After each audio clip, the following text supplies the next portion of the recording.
Good morning. আবার এলাম তোমাদের গুণোত্তর শ্রেণীর দীর্ঘ উত্তরধর্মী অঙ্কগুলো নিয়ে। এর আগে তোমরা সংক্ষিপ্ত উত্তরধর্মী অঙ্কগুলো করে নিয়েছো। আজকে দীর্ঘ উত্তরধর্মী অঙ্কগুলোর উত্তর কিভাবে করতে হবে সেটা একবার তোমরা শিখে নেবে। দেখো, দীর্ঘ উত্তরধর্মী একের যে অঙ্কটা রয়েছে সেটা হচ্ছে, যদি কোনো গুণোত্তর শ্রেণী পরপর n সংখ্যক পদের যোগফল s গুণফল p এবং পদগুলির অনন্যকের যোগফল r হয়, তবে প্রমাণ করো p square equal to s by r whole to the power n। আমি বলছি, আবারও বলেছি, আগেও বলেছি, বই আগে দেখে নেবে, বইটা আগে খুলে রাখবে তোমার সামনে, তারপরে ভিডিও দেখবে। বইয়ের নাম অঙ্কটা আগে বের করবে, আগে নিজে পড়বে, নিজে পড়ে একটু বোঝার চেষ্টা করবে, তারপরে ভিডিওটা দেখবে, তাহলে দেখবে খুব ভালো বুঝতে পারবে। দেখো, এখানে অঙ্কটা নিয়ে আমরা কি করব? আমরা গুণোত্তর শ্রেণীর অঙ্ক করছি। এর আগে অনেকবার আমি বলেছি যে গুণোত্তর শ্রেণীর অঙ্ক হোক বা সমান্তরাল শ্রেণীর অঙ্ক হোক বা যে শ্রেণীর অঙ্ক হোক, প্রথমে আমরা প্রথম পদ আর সাধারণ অন্তর বা সাধারণ অনুপাতকে খুঁজে বার করব। যদি দেওয়া না থাকে তাহলে ওই দুটোকেই আমাদের প্রয়োজন পড়বে, কারণ ওই দুটো ছাড়া, মানে প্রথম পদ আর সাধারণ অন্তর বা অনুপাত ছাড়া আমরা কিন্তু কোনো অঙ্কটাই করতে পারবো না। সেই জন্য এই দুটো আমাদের সর্বপ্রথম দরকার পড়বে। যদি দেওয়া থাকে ভালো, না দেওয়া থাকলে এই দুটোকেই প্রথমে ধরে নিতে হয়। তাহলে এখানে আমরা ধরে নিচ্ছি গুণোত্তর শ্রেণীর প্রথম পদ হচ্ছে a, সাধারণ অনুপাত হচ্ছে r। তাহলে s ইকুয়াল টু হবে, কি হবে, a into r to the power n minus 1 by r minus 1। ঠিক আছে, এটা s হলো। তারপরে বলেছে গুণফল হচ্ছে p। তাহলে p সমান কি হবে, p গুণফলের তো কোনো ফর্মুলা নেই আমাদের, তাহলে আমরা p টাকে এইভাবে লিখছি, a r গুণ a r স্কয়ার, সরি, গুণ a r cube a r to the power n minus 1, n সংখ্যক পদের গুণফল। তো এটাকে আমরা গুণটা এইভাবে করতে পারবো, যেহেতু সবগুলি a আছে, তাহলে আমাদের প্রথমে দেখতে হবে a কটা আছে। গুণ মানে আমরা জানি পাওয়ার গুলোকে যোগ করতে হয়, তাহলে এরকম পাওয়ার কটা আছে, n টা a আছে, তাহলে a two the power n হয়ে গেল, তার মানে a গুলো সব এক জায়গায় গুণ হয়ে গেল। এখন দেখো r টা কি হচ্ছে, r এর পাওয়ার গুলো কিন্তু এখানে 1 আছে, তারপরে 2 আছে, তারপরে 3 আছে, গুণ মানে তো পাওয়ার গুলো যোগ হবে, তাহলে লাস্ট পাওয়ারটা আছে n 1। তার মানে 1 থেকে n 1 পর্যন্ত পদগুলোর যোগফল আছে। তাহলে এখানে আমরা r এর পদগুলো কিভাবে যোগ করব, 1 থেকে n 1 টা পদের সমষ্টি। তো 1 থেকে n পর্যন্ত পদের সমষ্টি আমরা জানি n into n 1/2। তাহলে এখানে কি হবে, n 1 into n 2/2 হলো। তাহলে এইটা হলো p এর ভ্যালু। তাহলে এটা আমাদের হলো 2 নম্বর ইকুয়েশন। আরেকটা বলেছি, দেখো, পদগুলির অনন্যকের যোগফল হচ্ছে r। তাহলে আমরা r সমান লিখতে পারবো 1/a 1/ar 1/ar স্কয়ার আর last 1/ar to the power n 1। তো ভালো করে লক্ষ্য করলে দেখতে পারবো এরাও কিন্তু গুণোত্তর শ্রেণীতেই আছে, যার প্রথম পদ হচ্ছে 1/a, সাধারণ অনুপাতটা হচ্ছে 1/r, তাই না? তাহলে এটা গুণোত্তর শ্রেণীর সূত্র দিয়ে আমরা যোগ করতে পারবো। তাহলে 1/a ইনটু 1 তাহলে 1 টাকে আমরা আগে লিখছি 1 minus 1/r whole to the power n by 1 minus 1/r। ঠিক আছে, তাহলে এটাকে যদি আমরা একটু সরল করে নিই, তাহলে যেটা পাচ্ছি সেটা হচ্ছে 1/a into r to the power n minus 1 by নিচে একটা r to the power n আসছে, আর এখানে r মাইনাস 1 আসছে, আর একটা r থাকছে এখানে। তাহলে এইটা পাচ্ছি আমরা 3 নম্বর ইকুয়েশন।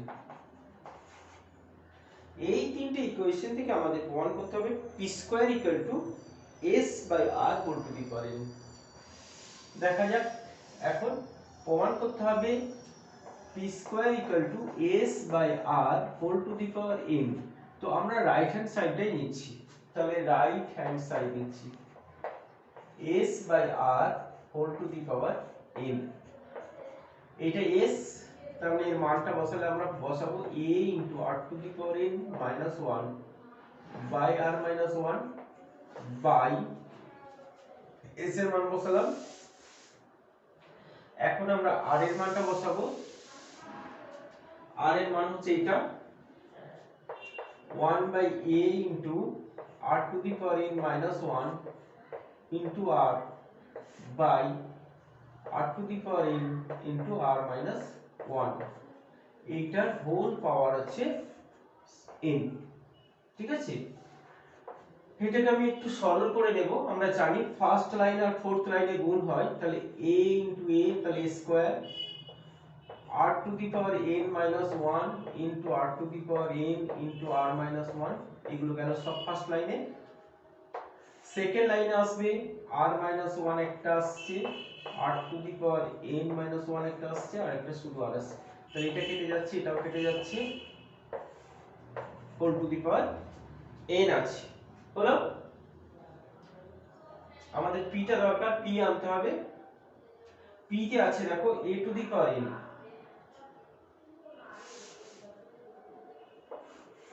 এখানে লিখছি, বলছি a টু দি পাওয়ার আমরা পেয়েছি, দেখো a two the power 2n পেয়েছি, r to the power n, এখানে r টু দি পাওয়ার একটা r আছে, তাহলে r টু দি পাওয়ার পাচ্ছি আমরা n মাইনাস 1 ইনটু n, তাই তো? এটা r আছে, এটা n আছে, তাহলে r to the power n minus 1 আর এটা n, বাস আর কিছু নেই। হোল টু দি পাওয়ার আছে আমাদের, আর কিছু নেই, হোল পাওয়ারটা আমরা তো গুণ করে নিয়েছি, এইটা পাচ্ছি। কিন্তু আমাদের দরকার হচ্ছে a two the power n p square দরকার। তাহলে এখানে আমরা এরকম লিখতে পারবো a two the power n into r to the power n into n minus 1, এখানে একটা 2 নিয়ে নিলাম হোল স্কয়ার করার জন্য। ঠিক আছে, ব্যালেন্স ঠিক রাখলেই হলো।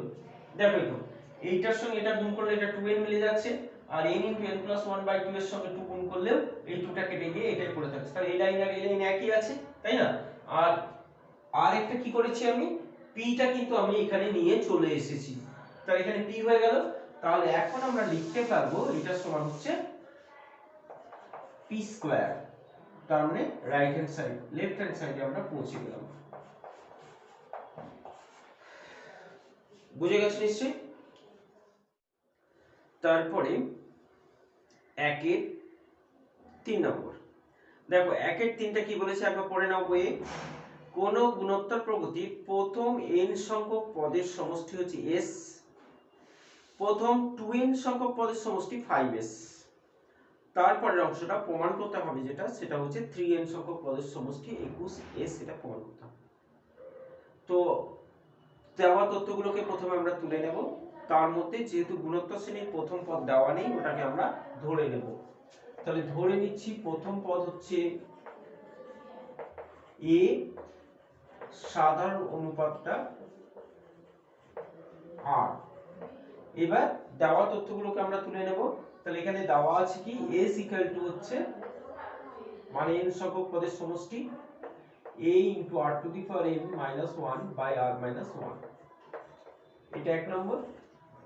তারপরে দেওয়া আছে 2n সংখ্যক পদের সমষ্টি হচ্ছে 5s, তাহলে 5s সমান হচ্ছে a into r to the power 2n minus 1 by r minus 1, এটা হচ্ছে 2 নম্বর। আর কি প্রমাণ করতে হবে না, a into r to the power 3n minus 1 by r minus 1, এইটা সমান যে 21s, এইটা আমাদের প্রমাণ করতে হবে। তাহলে এটাকেও আমরা তুলে নেব। ঠিক আছে, তাহলে বইয়ের যা কিছু ছিল আমরা কিন্তু এখন এখানে পেয়ে গেছি। এইবার এখান থেকে আমাদের প্রথম দেখতে হবে যে দেখো এইগুলো a r-1 সব তো একই আছে, তাহলে r⁴n টাকে কিভাবে আমরা পাবো? এইভাবে একটু ভাবতে হবে যে r⁴n কে যদি পেয়ে যাই বাকিগুলো আমরা মোটামুটি সব এখান থেকে পেয়ে যাব। তাহলে r⁴n কে পেতে হলে r⁴n পাওয়া যায় কিনা আগে দেখতে হবে, কারণ r⁴n পেলে আমরা r⁴n পেয়ে যাব। তাহলে r⁴n কে আমরা কিভাবে পেতে পারি বা পাবো কিনা? তো দেখো এখানে যদি এই দুটোতে আমরা ভাগ করে দিই, 2 আর 1 এ যদি আমরা ভাগ করে দিই তাহলে কি পাবো? 5s by s equal to হচ্ছে এইটা বাই এইটা, a into r⁴n minus 1 by r-1 by a into r⁴2n minus 1 by r-1। r-1 কেটে গেল, a কেটে গেল, ও সরি এটা 2n এটা n, ঠিক আছে। তাহলে r⁴2n কে যদি আমরা r⁴n এর হোল স্কয়ার মাইনাস 1 লিখতে পারি, তাহলে a স্কয়ার মাইনাস b স্কয়ারের সূত্র মানে r⁴n, এটা a স্কয়ার এটা b স্কয়ার, তাহলে a plus b a minus b, তাহলে a প্লাস b আর a মাইনাস b টা কেটে যাবে, এখানে পাবো আমরা r⁴n প্লাস 1 সমান হচ্ছে 5। অতএব r⁴n সমান আমরা পাচ্ছি 5 মাইনাস 1 মানে 4 হলো। এটা 5 এটা 1, 5 এর সঙ্গে 1 বিয়োগ করে পাচ্ছি 4। তাহলে r⁴n এর মান আমরা কিন্তু পেয়ে গেছি, ঠিক আছে। এখন এই 1 নম্বরে যদি আমরা r⁴n এর জায়গায় 4 বসিয়ে দিই তাহলে আমরা কি পাবো? তাহলে 1 নম্বর থেকে পাই s equal to a into 4 minus 1 by r-1 মানে 3 by r-1, তবা s a by r-1 s equal to হচ্ছে 3a by r-1, ঠিক আছে। এইটা আমরা পেলাম। এখন আমাদের তো মান বের করতে হবে এইটা, দেখো এইটা আমাদের দরকার a into r⁴n, তাহলে a into r⁴n a এখন আমাদের a into r⁴n minus 1 by r-1 এর মানটা যদি 21 এর প্রমাণ করতে পারি তাহলেই হয়ে যাবে, তাই না? এটা প্রমাণ করতে হবে, এটা লিখেও দেবো, একটু লিখে দিতে পারো যে প্রমাণ করতে হবে এটা, ঠিক আছে, এটা লিখে রাখতে পারো, তাহলে আরো পরিষ্কার থাকবে তুমি কি করতে হবে। তাহলে a by r-1 R 3n, তাহলে a by r-1 এখান থেকে আমরা পেয়ে যাচ্ছি a by r-1 মানে হচ্ছে s by 3, এখান থেকে a by r-1 মানে হচ্ছে s by 3, আর r⁴n পেয়েছি আমরা 4, তাহলে r⁴n হবে 4 এর কিউব মাইনাস 1, বাস আর তো কিছু নেই, a by r-1 s by 3 R r⁴n মানে 4 কিউব আর মাইনাস 1, তাহলে আর কিছু নেই। তো এইটা 21 হতে হবে আমাদের, তাহলে s by 3 into 64 minus 1 63, তার মানে আমরা পেয়ে গেছি 21s, মানে প্রমাণিত, রাইট হ্যান্ড সাইড প্রমাণিত, ঠিক আছে। তাহলে এইভাবে একটু ভাবলে অঙ্কগুলো কিন্তু আমরা করে ফেলতে পারবো, ঠিক আছে।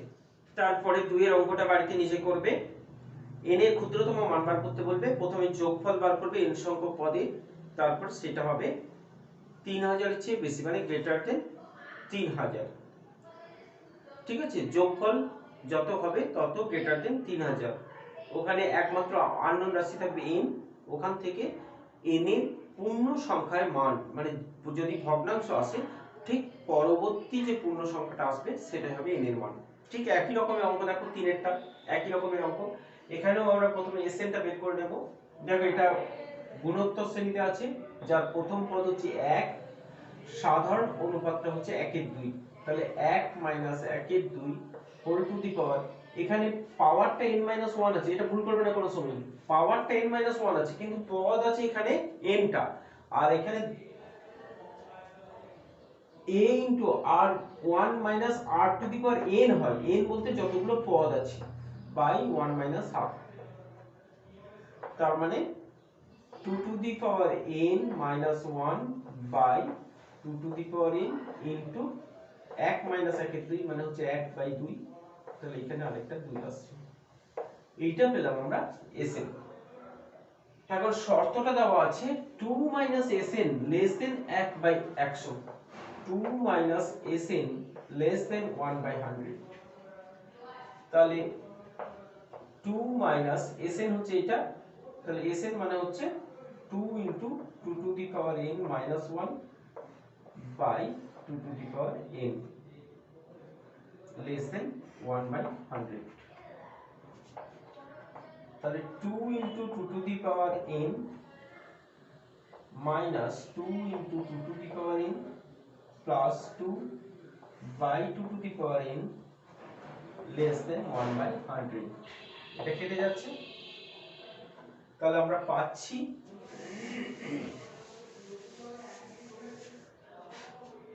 কি পেলাম 2 by 2 to the power n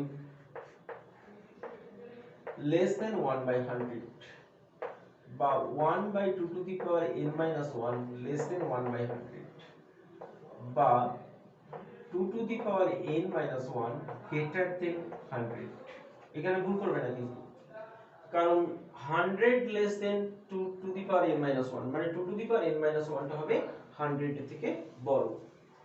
এরপর যেহেতু n সর্বদাই পূর্ণ সংখ্যা আসবে, এখানে আমাকে এই 100 থেকে ঠিক 100 এর পরবর্তী, ঠিক 100 এর পরবর্তী 2 এর পাওয়ারে কোন সংখ্যা হয় সেটা আমাদের বের করতে হবে। তাহলে আমরা 2 এর পাওয়ার গুলো দেখব, 2 টু দি পাওয়ার 4 মানে 16, 2 টু দি পাওয়ার 5 মানে হচ্ছে 32, এইভাবে আমরা 2 টু দি পাওয়ার 6 মানে হচ্ছে 64, 2 টু দি পাওয়ার 7 মানে হচ্ছে 128, তো এইটা জাস্ট 100 এর পরে রয়েছে 128, কারণ গ্রেটার দেন বলেছে, তাহলে n যেহেতু পূর্ণ সংখ্যা হবে আর n এর ক্ষুদ্রতম মানের জন্য আমাদের 100 এর ঠিক পরবর্তী নিতে হবে, কারণ 100 এর পরবর্তী যত আছে সবাই 100 থেকে বড় হচ্ছে, কিন্তু যেহেতু n এর ক্ষুদ্রতম মান, তাহলে ঠিক পরবর্তী মানে এর আরেকটা হচ্ছে 64, তারপরটা হচ্ছে 128, তাহলে এই 128 কে আমাদের বসাতে হবে, তাহলে n এর ক্ষুদ্রতম মানের জন্য কি হবে 2 to the power n minus 1 টা হবে সমান 128 বা 2 টু দি পাওয়ার 7, মানে হচ্ছে যেহেতু 128 টা হচ্ছে গ্রেটার দেন 100, ঠিক আছে, তার মানে n মাইনাস 1 টা হচ্ছে 7 এর সঙ্গে সমান, n মাইনাস 1 ইকুয়াল টু 7 বা n ইকুয়াল টু হচ্ছে 8, অতএব n এর ক্ষুদ্রতম মান হবে 8, বুঝেছো নিশ্চয়ই। তারপরে দেখো 4 নম্বর, তো 4 নম্বরে কি বলেছে, ইউ আগে বইটা পড়ে নেবে, কিন্তু সবসময় বলেছি অঙ্ক করে নেবে, ভিডিও দেখার সঙ্গে সঙ্গে বইটা অবশ্যই কাছে রাখবে এবং সেটা আগে পড়ে নেবে। তো u1 u2 u3 গুণোত্তর প্রগতিতে আছে, যার সাধারণ অনুপাত বলে দিয়েছে কি, তাহলে আমাদের অনেক সহজ করে দিল। এবার বলেছে কয়েকটা u1 u2 গুণফলের যোগফল দিয়েছে, দিয়ে বলেছে k এবং u1 এর মাধ্যমে প্রকাশ করো, তো এটা তো আমরা খুব সহজেই করতে পারবো। আমি একটুখানি বলে দিচ্ছি শুধু, যে যেহেতু u1 u2 u3 এরা বলেছে গুণোত্তর শ্রেণীতে আছে মানে জিপি তে আছে, আরো বলে দিল কি এদের সাধারণ অনুপাত হচ্ছে k, তাহলে এখান থেকে আমরা পরিষ্কার লিখতে পারবো u2 টা কি হবে k u1, তাই না, u3 টা কি হবে u1 into k square, u4 কি হবে u1 ইনটু প্রথম পদ u1 into k to the power 3, 4 মানে k to the power 3, u5 যদি থাকে u1 into k to the power 4, এইভাবে যে কোনো un কি হবে u1 into k to the power n minus 1, তো যে কোনো পদ আমরা এখানে পেয়ে যাব, তাই না। এবার আমাদের যেটা যাদের যোগফল গুণফল বের করতে বলেছে সেটা লিখে এগুলো বসিয়ে দিয়ে যোগ বিয়োগ করে নেব, তাহলেই হয়ে যাবে। নিশ্চয়ই এটা শেষ করতে পারবে, তাহলে এটা নিজে শেষ করবে। ঠিক আছে, তারপরে দেখো 5এরটা। 5এর বলেছে n সংখ্যক একটা সিরিজ দিয়ে দিয়েছে, দিয়ে বলেছে সিরিজটার n সংখ্যক পদ পর্যন্ত সমষ্টি নির্ণয় করো। তো প্রত্যেকটাই হোল স্কয়ার আছে, এটা আমাদের একটু সুবিধা করে দিয়েছে। আমরা এখন কি করব, এই সিরিজের এইটা এক একটা পদ, এইরকম n সংখ্যক পদ আছে, তো আমরা প্রত্যেকটা পদকে হোল স্কয়ার গুলো ভেঙে নিচ্ছি। তাহলে x square plus 2 into x into 1/x কেটে যাবে, লিখলাম না, প্লাস 1/x স্কয়ার। এই হোল স্কয়ারটা ভাঙলে পাবো x to the power 4 plus এখানেও 2 পাবো, কারণ 2 into x square into 1/x square, x square x square কেটে যাবে, তাহলে plus 1/x two the power 4 plus এখানেও তাই পাবো x to the power 6 plus 2 plus 1/x two the power 6 plus dot dot. এইভাবে আমরা n সংখ্যক এই এক একটা n সংখ্যক পদ পর্যন্ত আছে।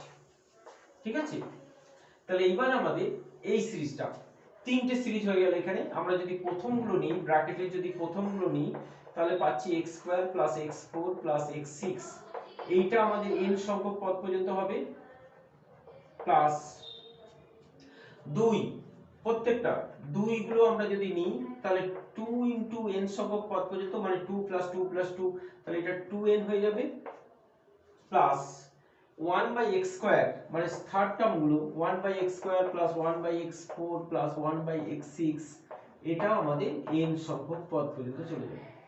ঠিক আছে, তাহলে এইটা গুণোত্তর শ্রেণীতে আছে, তাহলে এটা যোগ করতে পারবো, 2n টা যা আছে তাই থেকে যাবে, এটাও কিন্তু গুণোত্তর শ্রেণীতে আছে, তাহলে এটাও আমাদের যোগ করে নিতে হবে। তারপরে টোটালটা আমরা দেখে নেব, তাহলে এটা যোগ করলে আমরা পাবো, এটা প্রথম পদ x স্কয়ার ইনটু সাধারণ অনুপাতটাও x স্কয়ারই আছে, তাহলে x square minus 1 by n সংখ্যক পদ whole to the power n minus 1 by x square minus 1 হলো। 2n টা 2n ই থাকছে, এটা প্রথম পদ হচ্ছে 1/x স্কয়ার, সাধারণ অনুপাতটাও কিন্তু 1/x স্কয়ারই হচ্ছে, তাই না? তো যেহেতু x স্কয়ারকে আমরা প্রথমে লিখেছি, মানে x স্কয়ারটাকে গ্রেটার দেন 1 ধরেছি, তাহলে 1/x স্কয়ার নিশ্চয়ই লেস দেন 1, সেই জন্য এখানে সুবিধার জন্য আমরা 1/x স্কয়ারটাকে পরে লিখছি। কেউ যদি আগে লিখে ফেলে তো তার জন্য অঙ্কটা কিন্তু ভুল হবে না, একটু হয়তো এক লাইন বাড়বে, তারপর ঠিক হয়েই যাবে। তো এখন এইটাকে আমরা এখান থেকে সরিয়ে দিই যদি, তাহলে কি পাবো, x square into x to the power 2n minus 1 by x square minus 1 plus এখানে পাচ্ছি 1/x square into x to the power 2n minus 1 by x to the power 2n into x square minus 1 into x square হলো, আর 2n টা আছে plus 2n। এই টার্মটা আমরা common পাচ্ছি, তাহলে এই টার্মটা যদি আমরা কমন নিয়ে নিই, x to the power 2n minus 1 by x square minus 1 কে যদি কমন নিই, তাহলে পড়ে থাকছে এখানে x স্কয়ার প্লাস এখানে পাচ্ছি আমরা, এখান থেকে x স্কয়ারটা কেটে যাচ্ছে, 1 by x to the power 2n plus 2n। ঠিক আছে, এই পর্যন্তই আমরা রেখে দিচ্ছি, আর বেশি কিছু করার দরকার নেই, এই পর্যন্ত থাকলেই হবে। ঠিক আছে, তারপরে দেখো 6 থেকে 12 পর্যন্ত যে অঙ্কগুলো রয়েছে এগুলো সাধারণত এইচএস লেভেলে, মানে এইচএস পরীক্ষায় সাধারণত আসে না, এই জন্য এগুলো আমরা বাদ দিতে পারি, কেউ ইচ্ছা করলে করে নিতেও পারো। তাহলে তারপরে দেখো 13টা, তো 13 যে অঙ্ক তিনটে রয়েছে, খুব ইম্পর্টেন্ট অঙ্ক, পরীক্ষায় প্রায় এসে থাকে এই ধরনের অঙ্ক, তো এই তিনটে কিন্তু করে রাখবে এবং এই তিনটে তোমরা নিজেরাই করতে পারবে। যেমন ধরো 13-র 1 নম্বরটা, তো 13-র 1 নম্বরে যে অঙ্কটা রয়েছে, সমান্তর শ্রেণীর তিনটে সংখ্যার যোগফল, মনে আছে? সমান্তর শ্রেণীর তিনটে সংখ্যার যোগফল বলে দিলে আমরা পদ তিনটেকে কি রকম নিতে হয়, যদি আমরা পদ তিনটেকে a - r এ আর এ প্লাস আর নিই তাহলে আমরা সব থেকে সুবিধাটা বেশি পাবো। তো এইরকম তিনটে পদ আমরা ধরে নেব, এদের যোগফল বলেছে 18। তাহলে এখান থেকে প্রথমে আমরা আর এর এ এর মানটা পেয়ে যাব। এটা a মাইনাস ডি আর a প্লাস ডি নেওয়া হয়, সাধারণ শ্রেণীতে আছে সমান্তর শ্রেণী। তাহলে এখান থেকে আমরা প্রথমে a পেয়ে যাব, তাহলে a এর মানটা 6 পাবো। তারপরে প্রথম দ্বিতীয় তৃতীয় পদের সঙ্গে 2, এটাতে 2 আর এটাতে 6 যোগ করতে বলেছে, দিয়ে যে তিনটে সংখ্যা পাবো সেটা হবে গুণোত্তর শ্রেণী। মানে B square equal to AC, মনে পড়ছে? গুণোত্তর শ্রেণী মানে মাঝেরটা স্কয়ার করে দেবো সমান প্রথম ইনটু তৃতীয়, দিয়ে ওখান থেকে আমরা ডি এর মানটা পেয়ে যাব। ব্যাস, তাহলেই আমরা তিনটে সংখ্যা পেয়ে গেলাম। এইভাবে 13 2 13 3, 13 2 এরটাতেও সমান্তর শ্রেণী আছে, মানে এটাই ধরবো a মাইনাস ডি এ আর a প্লাস ডি। কিন্তু 13 3 নম্বরটাতে গুণোত্তর শ্রেণীর গুণফল দেওয়া আছে, তাহলে এটা মাথায় রাখবে। সমান্তর শ্রেণীর যোগফল দেওয়া থাকলে এরকম ধরবো, আর গুণোত্তর শ্রেণীর গুণফল দেওয়া আছে 13 3 নম্বরে, গুণফল দেওয়া থাকলে কি ধরতে হয়? a বাই আর, a আর a আর, এই তিনটে আমরা 3 নম্বরটাতে ধরে নেব, যে 3 নম্বরের অঙ্কটাও করতে পারবো। ঠিক আছে, খুব ইম্পর্টেন্ট অঙ্ক তিনটে, 13 তিনটে অঙ্কই কিন্তু তোমাদের করতে হবে। ঠিক আছে।